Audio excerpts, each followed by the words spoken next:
ठाणे शहर पोलीस आयुक्तालय अंतर्गत मानपाडा पोलीस ठाणे हद्दीतील एमआयडीसी हद्दीत अमुदान केमिकल्स प्रायव्हेट लिमिटेड या कंपनीमध्ये दिनांक 23/5/2024 रोजी 1:40 सुमारास अचानक स्फोट झाल्याने त्यात आता पावे तो 13 व्यक्ती मयत झाले असून अजून सुमारे 55 लोक जखमी झाले आहेत। सदर घटनेवरून मानपाडा पोलीस स्टेशन येथे गुन्हा रजिस्टर नंबर 714/2024 भादवी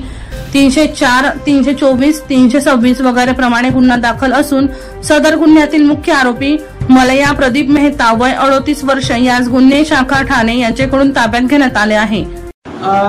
जो डोंबिवली एमआईडीसी में जो कल बॉयलर ब्लास्ट हुआ था उसमें बहुत सारे जो है ये निष्पाप लोगों का जो है ये उनको जान से हाथ धोना पड़ा और ये घटने की सेंसिटिविटी को ध्यान में रखते हुए इमीडिएटली रात में गुना दाखिल हुआ है और क्राइम ब्रांच थाना पुलिस की क्राइम ब्रांच डिपार्टमेंट ने इसमें जो है इन्वेस्टिगेशन हाथ में लिया हुआ है। ये इन्वेस्टिगेशन करते वक्त ये गुने का जो मुख्य आरोपी है मलया प्रदीप मेहता इसको जो है आज अरेस्ट की गई है और ये गुने का तपास अभी आगे चल रहा है। गुने में तपास में जैसे आवश्यकता पड़ेगी वो हिसाब से इसमें अधिक से अधिक टीम जो है ये जोड़ी जाएंगी या आगे टीम एक्सपेंड की जाएगी। सर ये मलया मेहता जो आरोपी अरेस्ट हुआ कौन है, कंपनी की पार्टनरशिप डील क्या है, कंपनी के शेयर होल्डिंग क्या है, ये भी हम लोग देखेंगे।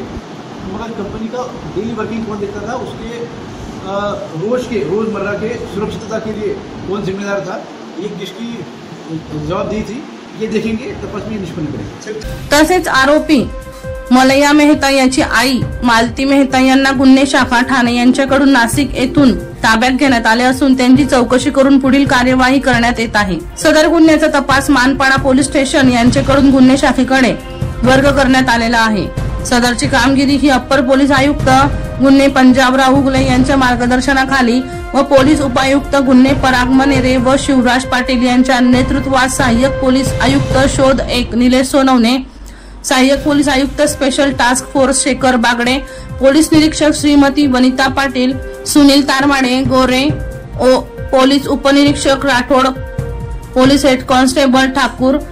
Police head constable Bhosale, police Hiware, police constable Tanaji Patil यांनी कामगिरी पार पाडली। लक्ष्मीनारायण वनम यांचा रिपोर्ट बुलंद पोलीस टाइम्स ठाणे।